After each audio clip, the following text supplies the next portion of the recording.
This is Good Karma Wrestling. Welcome to another edition of GKW. I'm Gabe Neitzel from ESPN Milwaukee. With me, as always, from ESPN West Palm, Brian Rowitz. And, he's in Chicago, so that would make sense because, well, CM Punk is literally everywhere else in Chicago. From ESPN 1000 in Chicago, Jonathan Hood. And for those who may just be podcast listeners, he has listed he just saw CM Punk at your local grocery store on his name on our video portion of the podcast, which, again, would make sense because the dude can't get enough pro wrestling. I'm sure he's hungry at this point, so a trip to the grocery store logically would make sense.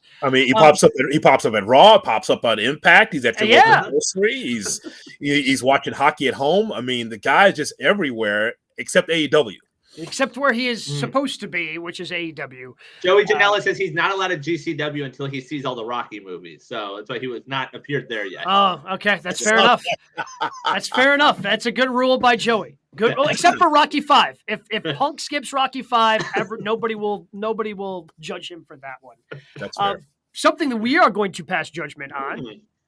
The WWE Draft. It is draft season after all. I'm sure everybody was giving out their NFL draft grades. So now we're going to sit here and give our grades for the WWE Draft, which concluded this past Monday on Raw. How would you gentlemen grade the WWE Draft? Well, sir, that is about a C+. The reason why is because we have no idea what this means. So I'm just going to give it an average grade. Look, here's what I'm looking forward to. I'm looking forward to some of these the NXT wrestlers performing on Raw and SmackDown because the three of us don't watch them, so we don't know how good they are, right? So I checked off like Grayson Waller, who I keep reading about, and I was talking about Karrion Kross, hopefully that he'll do well. Cameron Grimes, who we've seen in NXT before Triple H relinquished his power to that, was good. Pretty Deadly, which is really the 1996 version of Triple H and Shawn Michaels. So there's that. And I'm looking forward to JD McDonough. And let's get to Apollo Crews for a second. Apollo Crews. So Apollo Crews has been so up and down in his career, right? The guy was given an accent. Yep. Oh, that's Bruce Pritchard sprinkle there. You know what? You have African in you. Don't you have some some African roots? Yeah. Well, why don't you speak with an accent? You know what? That whole thing with Big E, it got over actually. If you remember that, it was not a bad rivalry. And then all of a sudden, just like Kofi Kingston, his accent went away. What happened there, right?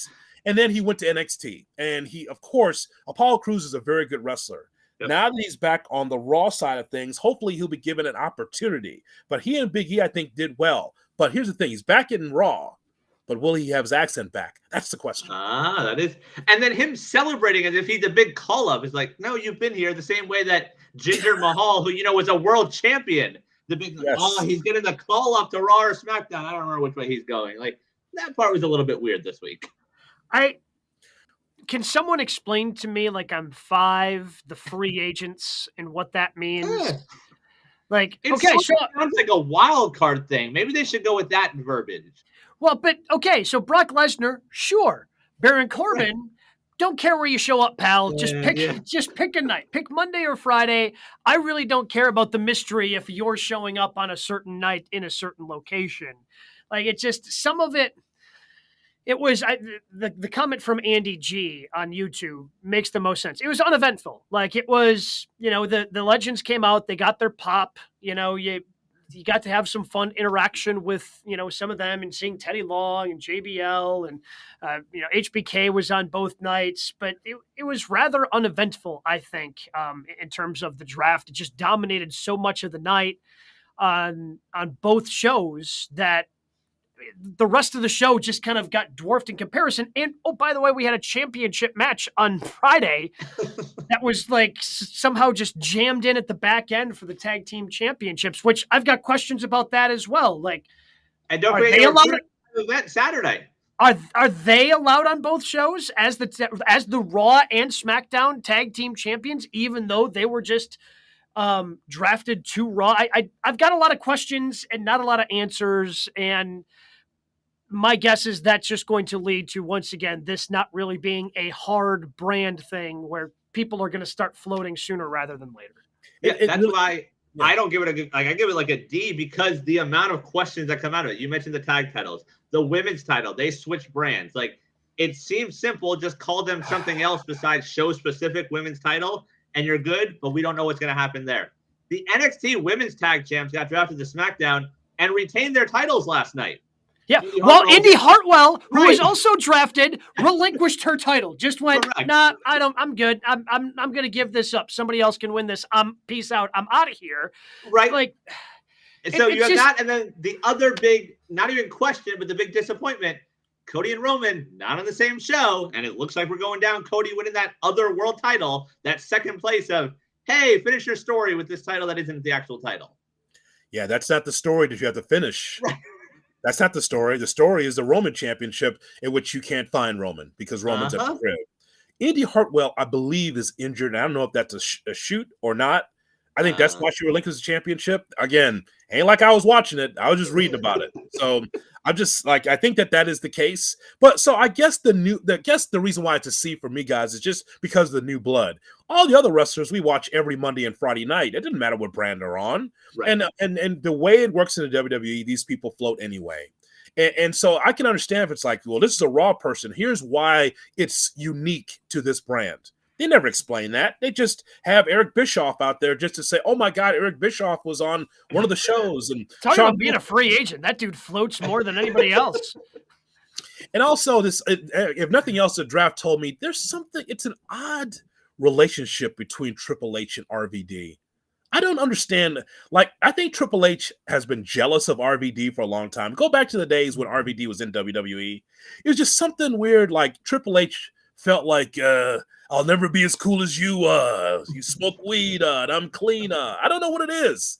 It's something weird that they keep rolling RVD out there, knowing that Triple H is envious of RVD over the years. That's how I feel as a fan. But I don't know why they keep putting him out there in that suit that didn't fit. Well, he was pretty over on Monday. Oh, yeah. RVD is always going to be over. Like, RVD is always, and of course they give him Matt Riddle as the draft pick to announce. Like, that was lost on nobody, right? Like, I see what you're doing here, guys. Ha ha, very, very funny. Oh, because both of them, because they're like, I get it. It's so ridiculous, isn't it? It's tongue in cheek, get it? Weed! Ha ha ha! And then from there. That's funny, goddammit. The other one, Jay Hood, you mentioned the fresh blood and the call-ups. Braun's just not good. Braun Breaker? Like, why do we not hear his name? Not ready, pal. It has been a long time. Oof. I mean, there's a number of wrestlers that's been in NXT that haven't been called up. Still not ready. But he was the champ for a year. He was. Like, Carmelo, you can justify. Like, you're giving him a run to the champion, let him do that. Braun was a champ for a long time. Like, he presumably was supposed to be the guy carrying your brand for an entire calendar year, and yet he's not coming up. If anyone could be on Raw, it's him. You think, right? I mean, definitely a Raw guy. And I'm sure people are watching and listening and say, what does that mean? Well, Raw is jazz hands, and you need to put as many people out there as possible. SmackDown, you should be able to narrow it down to really what you want. It's a 2-hour show. It should be it is the most exciting show that they have. But Raw, you can be able to stretch out a little bit, be in some tag matches, whatever, establish your character there because you have plenty of time to do so. But, you got to think of it from this standpoint, too. You take Braun Breaker off, then who's the lead on that show? I mean, you got to have an attraction on Tuesdays, too, now. Send Dolph Ziggler back down. Oh, he's a free agent. He can. That's true. Mean. He is a free agent, and I love Dolph. And honestly, Dolph being on NXT is the best usage WWE's had for him in the last 5 years because he actually got to win and look good versus just being a jobber and he just shows up and he's not going to win on Raw or SmackDown. Hey, when we had our draft, I was molding and shaping it that way. I was going to put some bangers on there. So, some guys are not being used. Hey, speaking of Baron Corbin, again, he can go either brand, right? That's what you said? Correct. Yeah. He's a free agent. That dude was so over in Paris. Did you see that? What was that? I did. Yeah, he won a match. He actually ended his losing streak. I think that was a call in the ring because I think he was going to lose like always, and they were like, "Yeah, change it, switch up." I think that's what happened because he was amazed. He was just like, "All right, here we go. Ring the bell. Going to lose this in 6 minutes. Get to a restaurant." and they start chanting his name, and they gave him a standing ovation as if France was just like felt bad for Corbin. It's just like, and Corbin was like, I remember seeing the clip. He was just standing in the corner like, wow. Yeah. It's me. Well, I mean, how else do you react? Like the dude, you got dumped 3 months ago by JBL. Like that was supposed to heat you up. That didn't work at all. So now you're just kind of floating. Good for him though. Good for him that he gets that moment in Paris. No, and our guy Vivi says, what about Carmelo Hayes, right? Well, isn't the money in Hayes and Braun Breaker again? So that's why those two are going to be on NXT. I mean, they got to draw their 600,000 somehow every Tuesday. So you got to put those guys at the top of the card. That's the deal. Like, I get it. At least Carmelo, you give him a run as a champion. It's something different for him. There's nothing else for Braun to do in NXT. Like, he was the champion for a long time. And there's just so many questions. Like, the fact that you're calling up NXT guys to be free agents, Von Wagner, one of them, who, by the way, his father is a Beverly brother. Learned that this week. Like, how does that make sense? Why has he never been called up then? Like, why don't they just be free agents all the time? Like, there's too many things just don't make sense after these 2 days of the draft. Yeah, there are still a lot of questions, and maybe here's the thing: maybe some are going to be answered after Backlash, maybe some of them won't. It's just too too much ambiguity for me in terms of how this all actually is going to work, because now you figured out a way to split the World Championship by not actually splitting it and just coming up with a new title. So are we just going to come up with tag titles, or are the tag titles exclusive to Raw? There's just too many questions that they didn't even bother asking, let alone answering during the draft. The other thing with the tag title is, real quick, I've seen it thrown around on Twitter. Night of Champions was going to be in Saudi Arabia. Sami and KO don't make that trip. Nope. So, like, are we going to have to see them drop the belts before that? They better not. They just don't defend them because they don't want to go to Saudi Arabia. They don't want the money. I get it. Good for them. You can't say that on TV. Are you kidding me? Well, Saudi Arabia is wonderful. It's where everyone wants to be. You didn't know that? You've got the because presumably they're doing a good chunk of the tournament for the new World Heavyweight Championship in Saudi, right? Like that's going to be a part of it. It's going to be not just the championship match, but at least the semifinals. Like, you should have enough matches to be able to cover not having the tag team champions there. I guess. Yeah, also, another random thing, AJ Styles is back as part of the draft in a match. Like, I don't know if missed something. I don't know if he's healthy or not, because he just sat in the corner while the rest of the OC kicked the crap out of the Viking Raiders in Valhalla. So I don't know if he's healthy or not, but I, for one, am happy that AJ Styles is back. Good to see him back. Although you should be entering to your music instead of whatever it is you came into, because, like, AJ Styles' entrance music is a certified banger. Like, why you'd be coming into everything else is weird. And maybe making a bigger deal that he's back. The OC still in the WWE, huh? Yeah. How about that? There you go. We learn something new every week. Such a waste of time. We also take a look at We have to take a look at the other top 3 stories across professional wrestling. We call it the 3 count. Brian, what do we have on the 3 count this week? The new brand split will take place on Monday Night Raw, but before that, Saturday night, 8 o'clock from Puerto Rico on Peacock. It is WWE Backlash. Which match are you guys most looking forward to at this weekend's premium live event? I mean, this answer is super easy for me. Give me the San Juan street fight. Like, I'm really excited to see what Bad Bunny has in store. And maybe it was because I was so shocked when he did the Canadian Destroyer a couple of years at WrestleMania. Like, whoa, he's actually going to do things. Like, now I am really curious to see, like, knowing how invested he is. Like, it's one thing to be a pro wrestling fan, like, it's gonna seem like I'm throwing this guy under the bus. I am not. Like Freddie Prinze Jr., right? Former writer, showed up at AEW. It's like one thing to be a diehard fan and show up at an event and support the event. It's another to do the training and then to actually get in the ring and do some of these things. Like, so now that I know that's how hard he worked for WrestleMania to be able to do some of that stuff. Like, for Bad Bunny doing this in Puerto Rico, like, for him, this is probably bigger than Mania.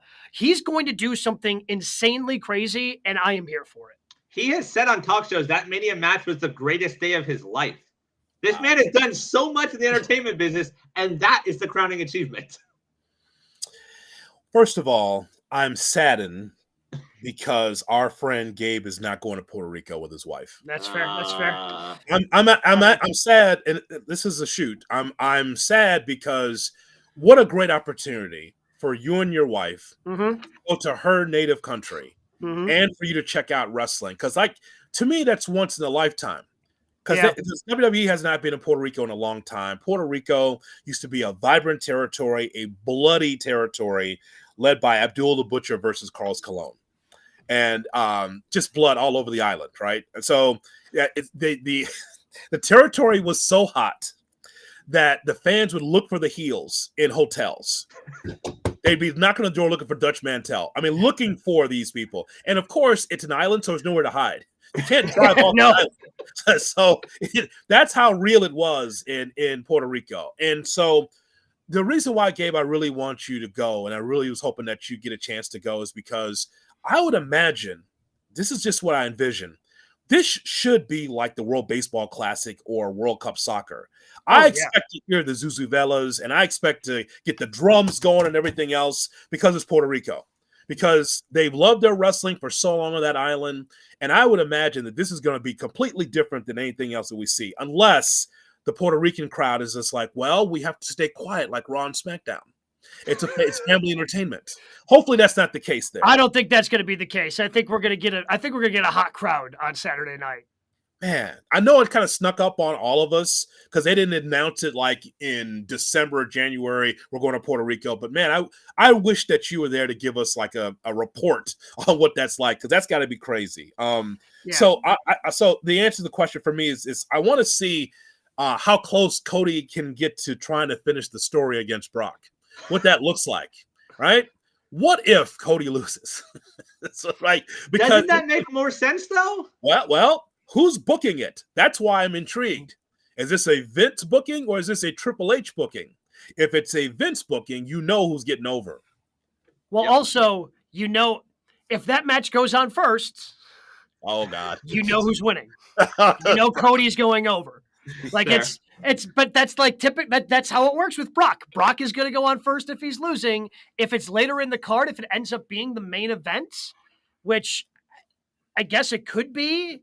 I just assumed that the 6-man tag might have been the main event, but it's a 6-man tag, and that kind of feels like there's no championship. Oh, you don't on the think line, Bad right? Bunny?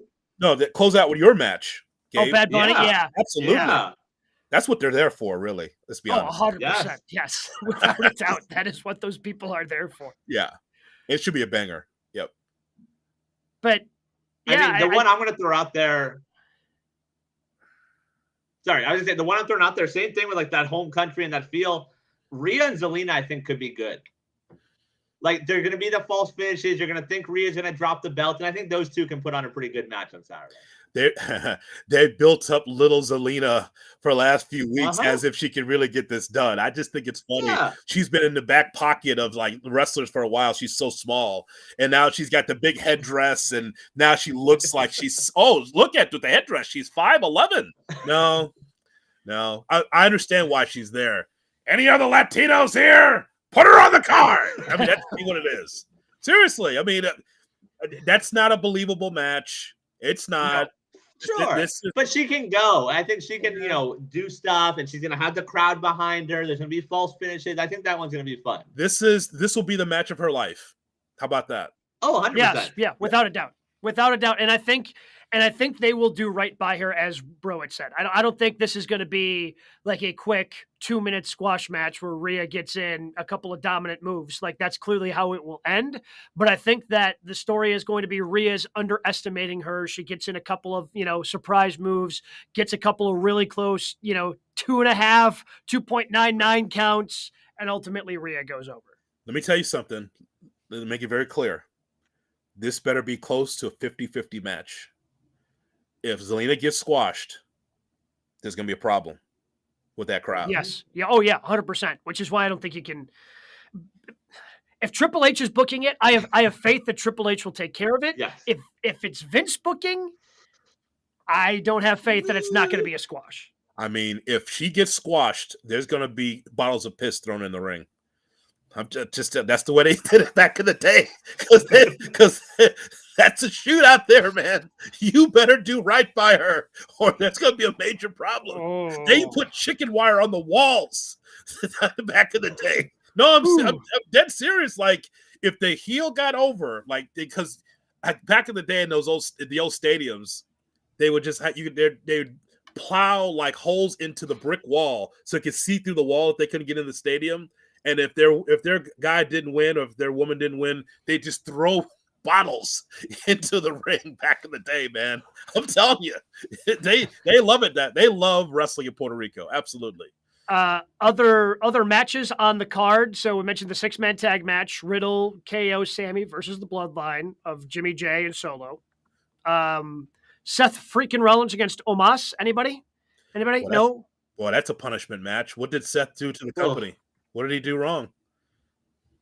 Oh, by the way, Omos also an MVP who went undrafted and then gets a really good spot on the card for some reason. And then a triple threat for the United States Championship: Austin Theory versus Bobby Lashley versus Bronson Reed. And we also have the Raw Women's Championship match: Bianca versus Io Sky. Oh, they're pushing Io Sky. That's good, isn't it, bro? I like that. Yeah, that one could be good also. I wonder, though, like, can Bianca hang with Io? We're going to find out. But I like that Bianca's being pushed, though. I've been saying this the last couple of weeks in the show. Like, I want her to sweat a little bit. I mean, she's over, one of the best baby faces in the company. I want her to struggle a little bit. She can retain the title, but I just want her to – I don't want it to seem like it's gymnastic and it's easy. I want her to be able to just pull it out like in the bottom of the ninth, and I think that will endear her to even more fans that way as a real fighting champion. Because of how big and athletic she is, it's hard for her to be the babyface in peril, but maybe reintroducing Damage Control kind of helps that, because now you have the two on the outside, and you can actually have her in peril that would be believable against Io Sky on Saturday night. And the other one, that's 6-man. Do we need some sort of turn, or is it just going to be a straightforward match there with Bloodline, Riddle, KO, and Sammy? Not there. No, not in Puerto Rico. No. I think maybe a different card. Not in, and also not in Saudi Arabia either. By the way, right? No, because like it's starting to feel like the Bloodline. We're getting that territory where we're just sort of running in circles now. That's because like. Yeah, and that's Roman's been gone for too long. I know I have been the advocate of, hey, this story can still survive when Roman's not there, but feels like he hasn't been there for like since Mania, right? That's exactly right. Yeah. But we'll see him in January when they, when we get ready for WrestleMania in Philadelphia. He'll be around January for Cody Roman too. Yeah. Huh. By September of 24, and he'll break Hogan's WWF title run. So we're getting close. Wow. Oh, God. God, they're going to have him do that too, aren't they? Oh, dear Lord. But people, again, I'll accentuate it again. People aren't mad like they were about Brock because they love the storyline. Yeah. With Brock, it'd be the match and then go away for 3 or 4 months. Mm-hmm. Like, they still mention Roman's name.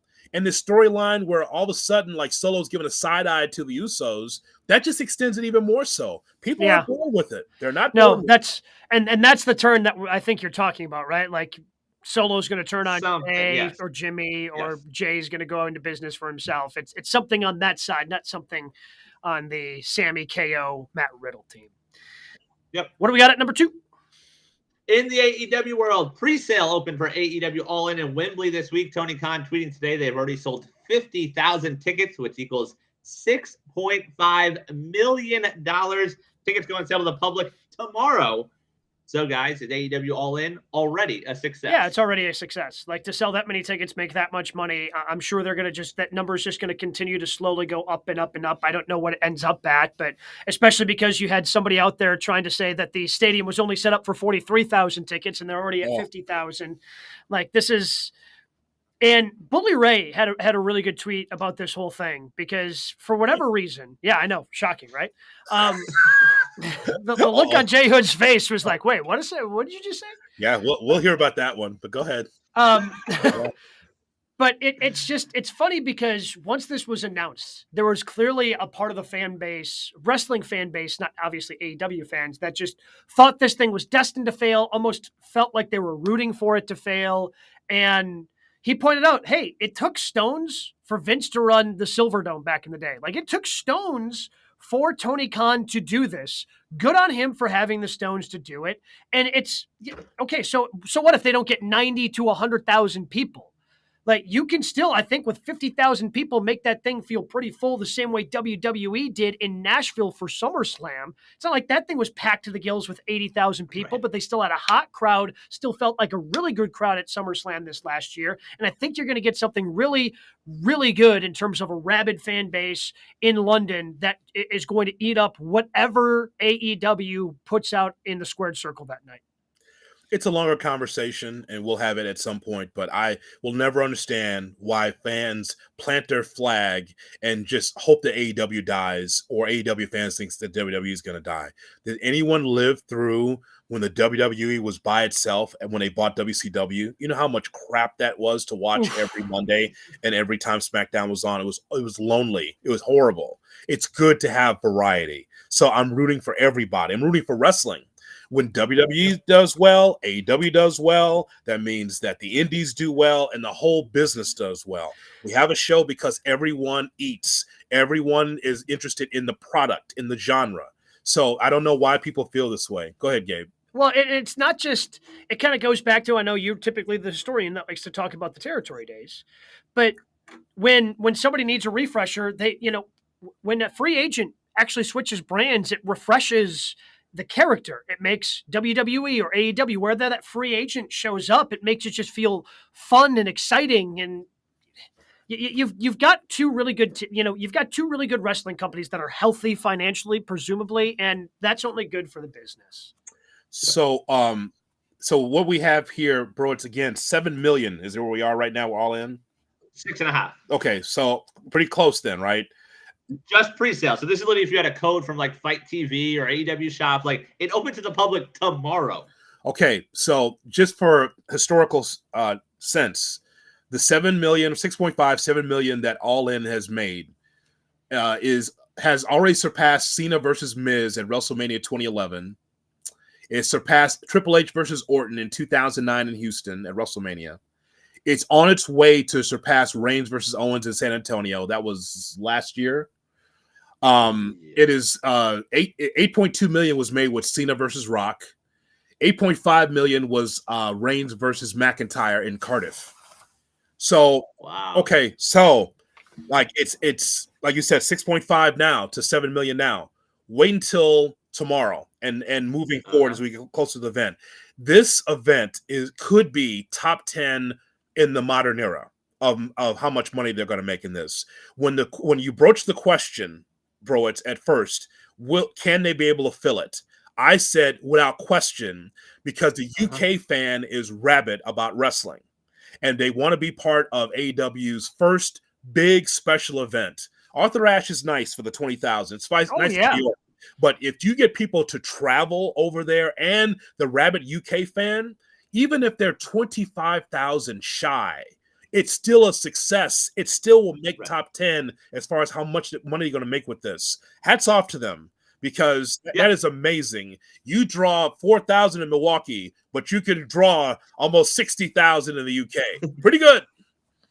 And I think the other thing that, we haven't mentioned, there hasn't been anything announced for this card. Like, it was a big deal when ROH and New Japan sold out the Garden from a historical standpoint, but you had that carrot of like, hey, the Bucks are going to be there. Hey, Kenny's going to be there. Like, those guys were out there. Ultimately, they weren't, but that was sort of there. There's been nothing announced for this. They just see those three letters. They see pro wrestling like, yeah, we're in. Let's go. Soraya versus Jamie Hayter in the main event. So those two have to be on the card against each other. Okay, so bro, just write it down. We won't come up with a definitive answer today, but as we get closer, I will ask you and we'll talk about it.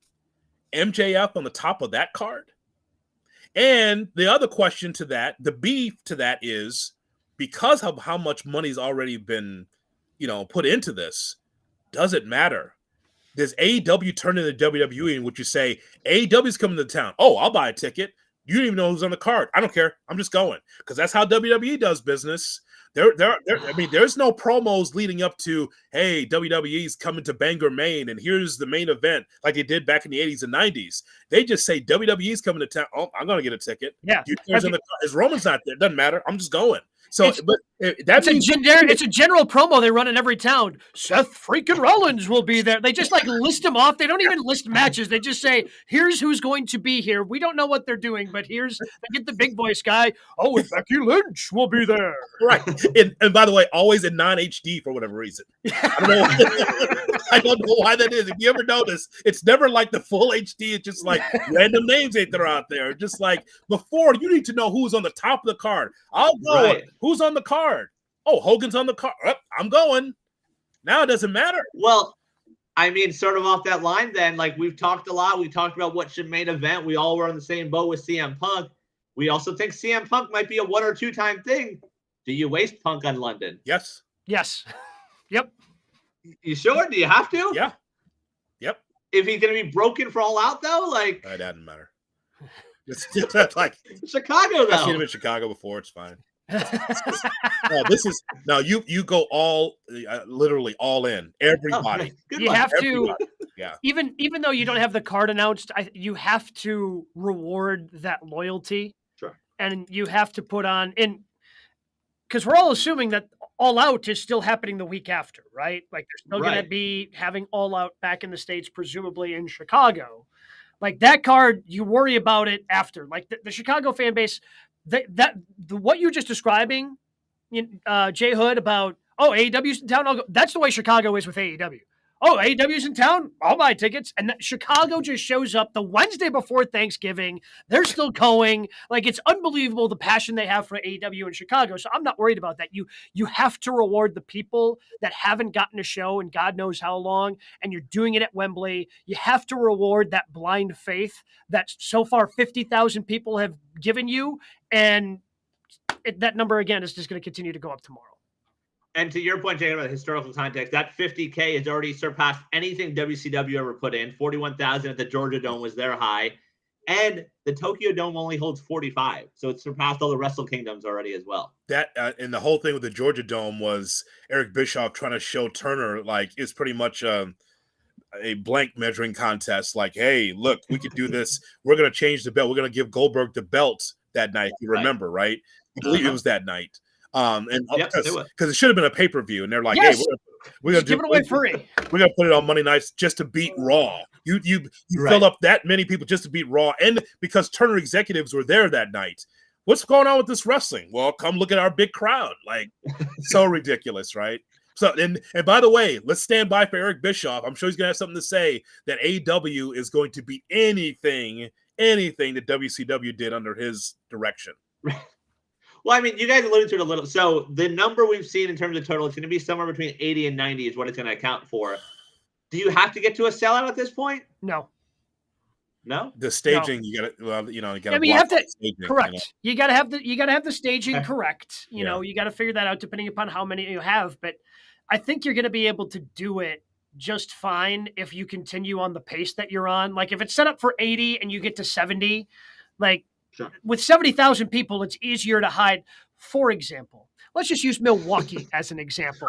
All right, let's just use Milwaukee and the UWM Panther Arena, which just ran AEW. When we had roughly 4,000 people, in a 55, 100-person arena, it's harder to cover up that 1,500, right? Like everybody's sitting on the hard, away from the hard camera. Nobody's on the hard camera side. That place is just barren of people. There's like 1 or 2 randos that just decided to sit over there. Whereas with 80,000 and you have 70, to me, it's easier to cover up that 10 that may not be there and be accounted for. Oh, you mean empty like Sunrise? Sunrise. Yeah, I was going to say, shout out to the guys in my row. I asked to move so I can go to the bathroom, who then were jobbers in the Ring of Honor match later that night. So good job by them filling our row. Oh, wow. So they had to work. I came down like, hey, I've seen those guys. Oh, wow.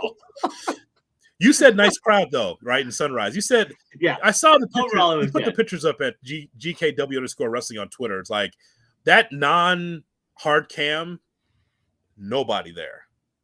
everybody, yes, but the rest of it was pretty full. It filled in throughout the night, so they did a pretty good job. Yeah, did you tell Gabe what time you left? Yes, I left at 12:30 a.m. I feel bad for the Ring of Honor show that I think airs tomorrow because as they were taping that and half the arena is emptied, it also is that Jimmy Butler's going off on the Bucks about to force overtime. So everyone's glued to their phones watching that, and like there's action in the ring, and like, whatever. Like, so yeah, 12:30 a.m. with a 7:00 start. So you draw Milwaukee, and they're not even watching the wrestling. Right. Watching their phones. Because it was raining, so no one wanted to leave. No, just stay here and watch. Oh, Gabe's gone. We didn't mean anything by it, Gabe. We're just describing the action. They just happened to be playing the Bucks. I was at that Bucks game, so I was at Fiserv Forum until because of course it went to overtime at an 8:30 Central PM tip. So I was at Fiserv until about midnight Central that night. So I think I was actually at an arena longer than you were last Wednesday night.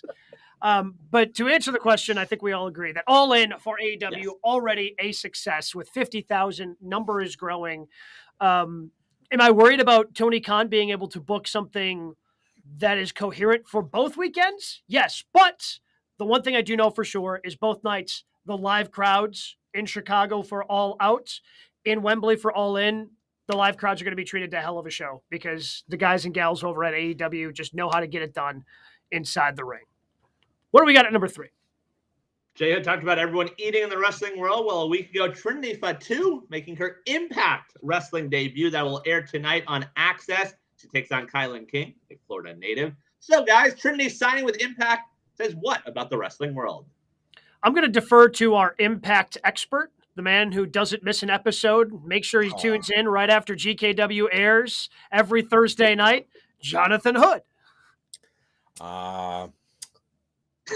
Well, I mean, to be fair, that's how I was alerted of it. Someone tweeting at us saying, "Oh, Jay Hood needs to make sure we need to end the show so he can watch Impact and see Trinity." That's how I found out. Well, for me, she's the only attraction, and when I say attraction, I mean attractive. That I'd want to watch on Impact. I just want to see her segments. By the way, funny, Impact was in Chicago. Had no idea. No, seriously, I didn't know. You know what? Punk knew. How come you didn't? No one. Did anyone reach out for a guest? Did anyone reach out to us? Hell, NWA let us know that they were in Chicago. Yes, they did. I did. No, I'm honest to goodness. I didn't even know they were taping at Cicero Stadium. So I'm like, oh, Impact's in town. It's kind of like Impact anyway, right? If a tree falls in the forest, where's the line? Where's the lie? Exactly. Lie. Here's what it means. So Trinity couldn't get a deal with AEW, clearly, because that's the place that she should have been. If not, she should have been in New Japan. I think that this is a nice primer for her to get ready for something else. I don't know how long her deal is at Impact. I know for sure. Now, again, we make fun of Impact, and they deserve all of the issues and the ridicule that they've had over the years. But they've always had a pretty solid women's division. So Trinity against Jordan Grace is not a bad match. Really a good test for her. How could Trinity be able to be in Impact knowing they're small crowds? International TV is pretty good. They're obviously their domestic TV is not very good on Access TV. But I just think it's good for her to get back into the swing of things before she gets another deal with New Japan or AEW. I'm not sure if she'll be back in WWE anytime soon, but at least she's getting her beak wet, and I think that's okay. Yeah, I think she's just kind of trying it out a little bit. I'm assuming that her deal might be similar to Nick Aldis, who is, over at Impact now. And from my understanding, that is also a short-term deal as both the management for Impact and Aldis try to feel each other out. Like, good for Impact. Like Nick Aldis and Trinity I'm still not going to tune in and watch, but I might try to figure out, hey, what happened on Impact last night with Aldis, with Trinity? Like, it's a step in the right direction for them to be able to sign those two. Now we'll see if they end up sticking around long term or if they end up in AEW, New Japan, where have you. Like, I understand why she went there for the strong women's division, like you mentioned, because a lot of the oxygen just gets taken up over in AEW by Britt Baker. Understandably so, because she's the biggest star there. And they have struggled to tell very many meaningful stories outside of what happens in Britt Baker's world, whether that's, the faction that she's a part of, whether that's her hanging out with Jamie Hayter. They've just struggled to tell meaningful stories outside of that. Every once, they're trying right now a little bit with what's going on with the TBS title and Taya Valkyrie, finally getting an opportunity to wrestle for that. So they've tried to expand it a little bit, but the women's division doesn't get a ton of attention. So why not go to a place where you're immediately going to be the biggest fish there, get your feet under you once again, and then see what else is out there for you. Yeah, because that's the thing. I mean, Jalen, you say AEW doesn't want her. I think they would take her in a heartbeat just for the sheer Tony Khan be like, hey, look, I got another one that Vince couldn't have. And I think this was a her decision. I think she looks at that women's division and be like, do I really want to go there and, get fed to Jade and ultimately not be involved in the big stuff? Like, I hope this means good things for Impact. You mentioned Nick Aldis. There was that little thing when they had the crossover, the AEW, where you would flip on like, oh, I want to see what's going on with Kenny Omega. I only lasted a couple weeks there, but the more companies that are doing well, it helps the business, it helps everyone else, and it just makes wrestling better in general. So hopefully this is a step in the right direction. So for Trinity, I mean, her against Deonna Purrazzo, who I'm a big fan of. I mean, I'm waiting for. I mean, she does very well for Impact. I can't wait to see her on the next level for a different company. But she's one of the best women's wrestlers, I think, in the world. I think that she has some great. And if you've seen her at AEW, that doesn't count because that was in and out. That was just brutal. I mean, she's much better than that. Jordan Grace, who I mentioned, Slamovich, also Mickey James, Savannah Evans. So there's some women there. And, when Impact's been down, and it's been down a lot, if nothing else, the women's division for years have been really good. Their knockouts been pretty good. So Trinity can really test herself against, I think, some really solid veterans. So if nothing else, that's what that means for her. I mean, I've got a request out for her, so maybe she'll be joining us soon. But, I mean, would anybody be shocked? Would anybody be shocked if she ends up in some sort of tag match at Forbidden Door with Mercedes Moné? Trinity's coming on the show. Is it my birthday? I said a request out. Let's not get ahead of ourselves. I'm just saying. I mean, I think it's very nice. It's very nice of you. Clearly, that's for me. So I appreciate that. Oh, she's a big name. Oh, she's great. Calm down, Jay Hood. Oh, she's so hot. Yes, go ahead. I just want you to calm down and focus. Go right. Yeah. So I think that's the answer for her. And well, the reason why I said maybe she couldn't get a deal with AEW is because wasn't that the right spot, Proets? I mean, she's a free agent, and Tony, it's an arms race. It's not even about trying to put her in a spot. Correct. It's an arms race. So she would, if you can't get Mercedes Moné, what about her? Well, especially if you're having a third show that's going to be reportedly starting on Saturday soon. Don't you need more talent to help fill that out?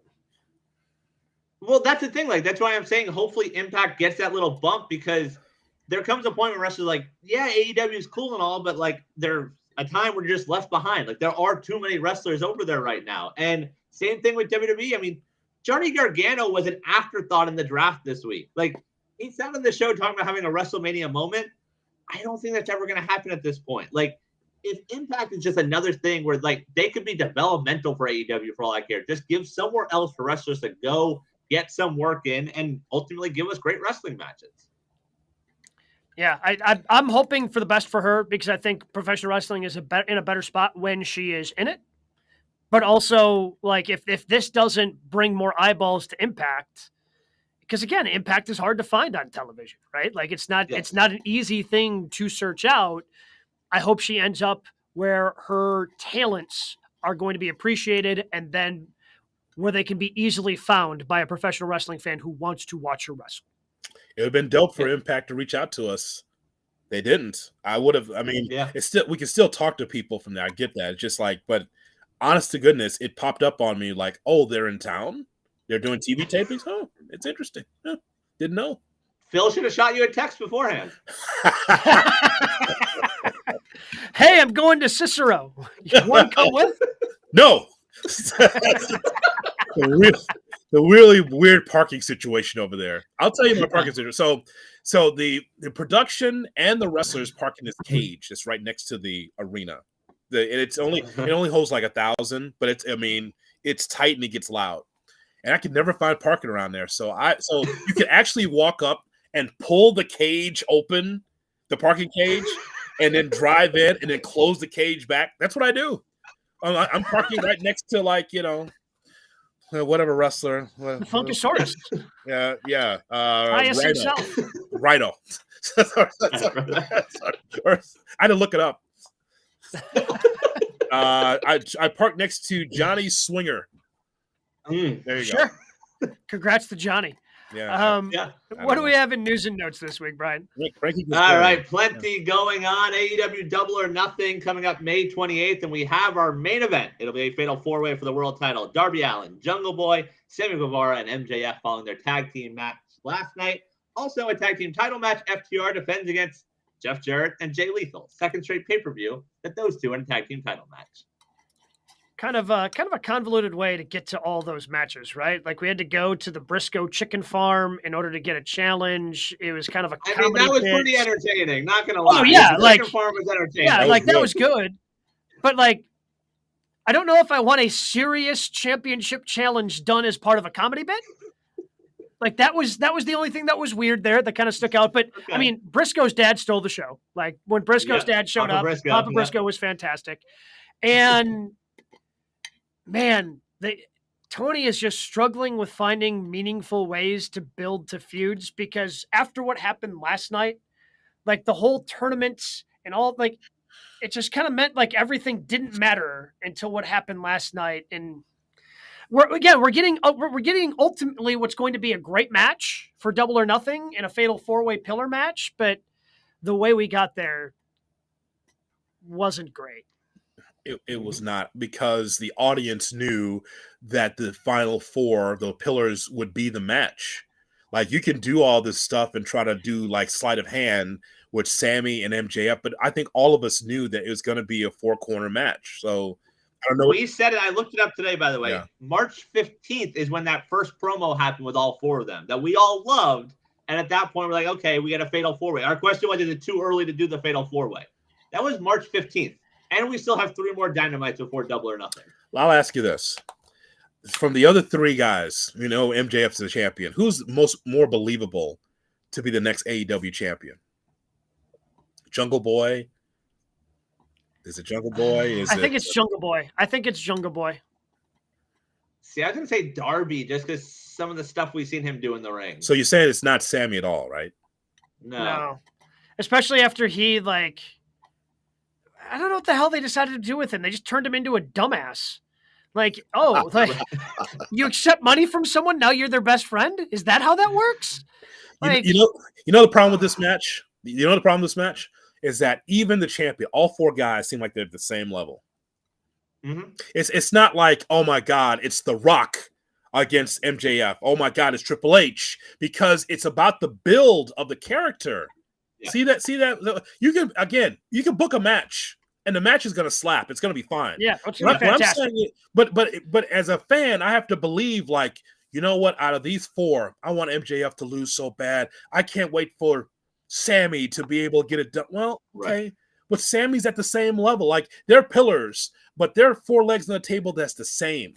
There's not one guy that stands out more than the other. As far as the in-ring. As far as that, this guy here, and I got a magazine today out of nowhere. I've been waiting 6 months for magazine. Can you believe this? Inside from the UK, right? Okay. Pandemic, apparently. Been waiting 2 years for it. Finally came through. Don't know what happened. Just came in the mail today. But all those other guys is it just my TV, or does all 4 of those guys seem the same? Not just height, because all these guys are under 5'7". I'm just saying they're all seemingly the same. Yeah, they're all, to me, I agree with that. They're all on the same level. And this is where, going back to Sami Zayn, ruined the curve for everyone. Sami Zayn in Montreal, and I've said this before, I'm going to keep saying it until somebody else makes me feel something. Sami Zayn did what Tom Brady did to every other quarterback in the NFL, ruined the curve. You made me feel something, and then you also had a hell of a match, and it just added to such an exciting moment, even though Sammy didn't end up going over. It just ended up being such an investment. Like, oh, I can't wait. There's not a chance in the world I'm missing this. Like, my house could be on fire, and I'll be like, it's in the kitchen right now. Let's see what Sammy and Roman do. Whereas, like, again, the match is going to be fantastic. But if you can find a way to tell a meaningful story and pair it with a match that we know is going to be great and have that emotion behind it, make me feel something, TK. Make me feel something, Tony. And if you can't make me feel something with your supposed 4 pillars in the future of your company, like I've got some questions I would like to be answered. And I'm still going to give TK some breaks here and there because, yes, this is his 3rd year doing it. He's still new. He's still a neophyte booker. But make me feel something every once in a while. Just please. I don't feel like I'm asking for much. Just give me little hints. And this storyline to get to where we are, it just hasn't done it for me. Yeah, I mean, J-Head, I think it's a great point about them all being even. Like, they're all sort of cutting each other out right now. It's been 2 months. We still have 3 more weeks. And I don't know if it's fair to pin on these guys. The numbers, rating-wise, haven't been great. Under 800,000 last night. Like, do we blame these 4? Because, like, they have been the focal point. They get a lot of TV time every week. Yeah, I mean, I guess the demo number was still fine, so yeah, the total number, the demo number is the one that TNT cares about, right? Sure. Or TBS, Turner, Whatever, Warner Discovery, whatever you want to call it. Yes. That's the number they care about the most. That seems to be pretty stable. I guess I'm okay with the total number. Yeah, I don't know. It's just, I mean, 3 more weeks of this, like, the promos have become repetitive. Like, we all, like I said, on that March 15th, we all enjoyed that first one. When it was all 4 of them, they all were taken at different levels. It was one of the best Darby promos we saw. Jungle Boy took that next step. But they've just sort of been chasing each other's tails. But even like the baby faces a couple of weeks with Darby and like the way they undercut each other just didn't feel right. It's kind of gone downhill. Like that has been March 15th was the peak of this story. Right. And that was the start of it. Yeah. Like it's supposed to go up. It's weird. So. It's just strange because on that same card we saw Ricky Starks and the crowd went mild. Yeah. I mean, he's really cool. He's cooled down, man. Oh yeah. I mean, you see Wardlow and the way he's come down. Like last night, like I don't think last night was a very good Dynamite. Like it sort of spoke to the number. It was the first time where like you see a bad rating. It's like, all right, that makes sense. Like the random battle royal, like what are we doing? Which didn't even, by the way, get a trios championship opportunity because they're holding an open house for it, and they ran that promo right before the trios. So then why did we just do that? Why did we sacrifice my guy, Vikingo? Why did we do that again? Yes. I mean, those are great intros. I just don't understand the whole point of the Battle Royal. I mean, you had the trios champions just throw the championships on the ground. It's like, okay, so I guess those aren't important. It was just weird. I just think that the whole thing's weird. The hottest thing on that show right now is that Blackpool Combat Club because Bryan Danielson's getting into his real heel persona, and he's wearing the jacket. So he actually he's in now. He's in. He's part of it. And he called out Bret Hart. So what else do you need? He's calling Wheeler Yuta a little shit on a weekly basis. It's fantastic. Everybody loves it. I mean, it's hot. And then you get Kenny Omega, not the Kenny. Boy, I can't believe there's a character change in Kenny. That's what babyface Kenny's like? Wow. Just pretty much quiet, not trying to go over the top of his promos. Don Callis cut the promo of his life. It's like, okay, I can get into that.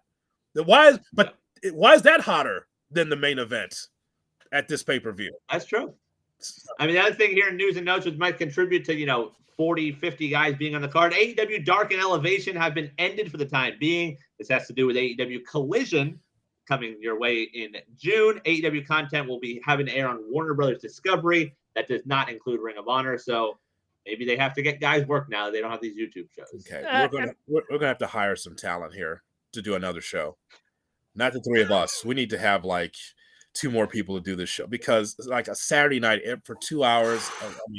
The CM Punk show, maybe. I mean, we need more people on the show to cover all this. Yeah, it's going to be a lot. Like you're going to be asking a lot of wrestling fans to tune in, and I guess total hour wise, it's going to be the 5 hours that WWE asks of you. But I mean, 10 hours between AEW and WWE, that's a lot for the average fan on a weekly basis, especially when there's so much content out there on non-pay-per-view weeks. Yep. Mm-hmm. Because you throw in another 5 hours when there's a pay-per-view. Listen, it's gonna. I understand why. I mean, it's content, right? It's Warner. Warner wants content. It's not like, I don't think it's Tony Khan saying, it'd be great every Saturday night against college football, against boxing, against UFC, against Major League Baseball. Let's just have 2 hours of wrestling. Now, will I tune in?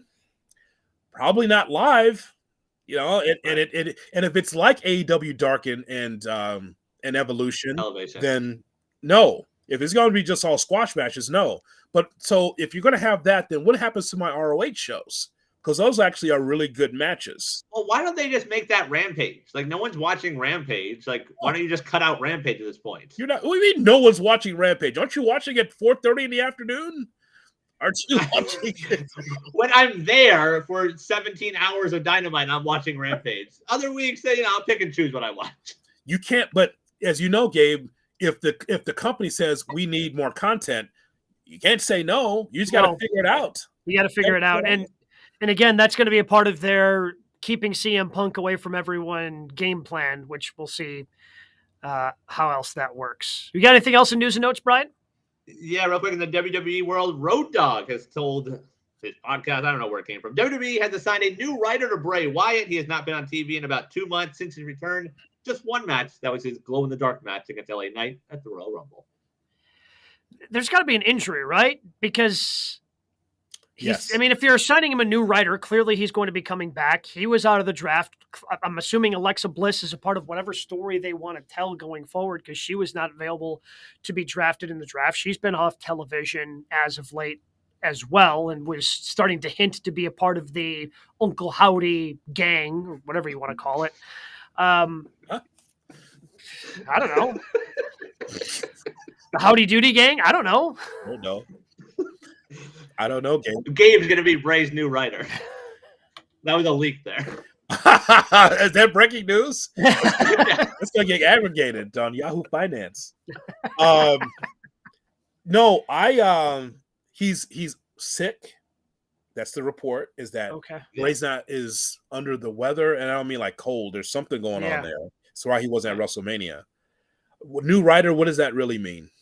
What does that mean? So how's that change? Is he still going to be mysterious and it's going to be dark and fireflies? Like what's... everything's going to be the same, because like presumably he's the one driving the bus on the majority of that content. Like I'm assuming a writer is just WWEing up whatever Bray wants to do, and they kind of meet in the middle. But I would assume most of the creative comes from Bray's mind when he's doing this. And if Vince is there, that's ultimately where it goes. It doesn't matter who's writing. Correct. So I don't know. So people were asking and begging, please, we got to get Bray Wyatt back. And he comes back and it's LA Knight. Like it was just, I think it was the opponent and also the creative. All of it was just, it just fell flat. And we didn't see enough of him. Bray Wyatt is the guy who should be kept special. Can't be wrestling every week.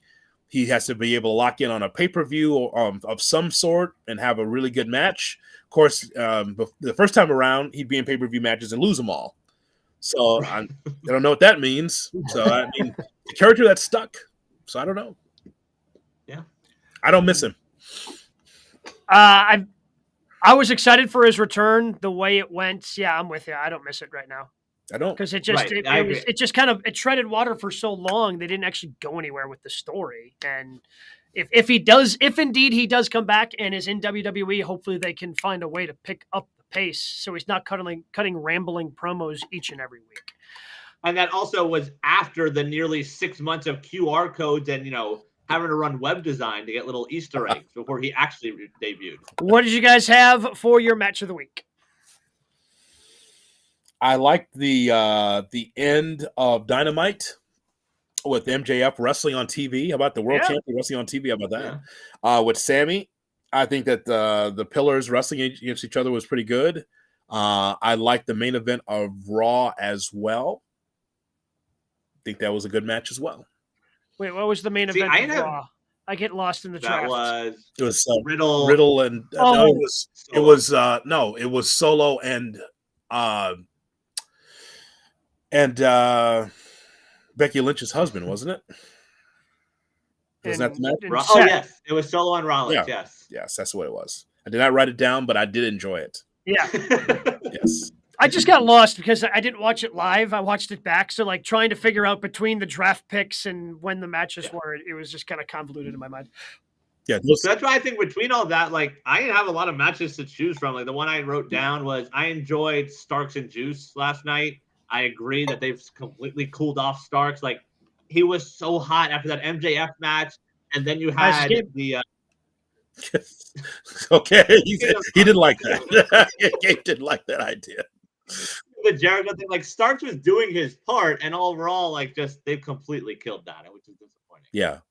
So I just thought it was just an okay week for wrestling. Thought it was just okay. Yeah, I agree. But again, these are all builds toward a pay-per-view. That was the go home we saw on Raw, and then we saw what happened on Raw, and then of course AEW Dynamite. So these are just kind of leading into something. So it was just okay. I do want to throw out a quick shout out to I like the fact that Cash got his own singles match. It was on Rampage, but Dax has gotten all those opportunities. So Cash to get a singles match against Jay Lethal, I just thought was kind of cool. That was good. Yeah. I saw that a Friday afternoon, I think, around having a tuna fish sandwich. I believe it was at 4:30 in the afternoon or something like that. There is going to be plenty to talk about, of course, in the world of professional wrestling. Make sure you catch us all next week right here on GK.